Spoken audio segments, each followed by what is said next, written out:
luar. Yang kalian mau liburan di akhir liburan ini, kalian bisa berkunjung ke Danau Toba, yang mana danaunya indah banget. Ada gunung-gunungnya, ada resortnya.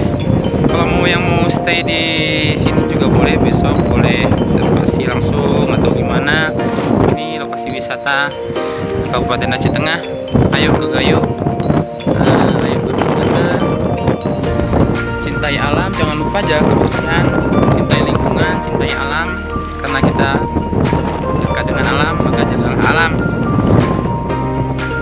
Keren sekali ya, indah sekali lokasi-lokasi wisata ini. Semoga terjaga dengan aman, dengan baik.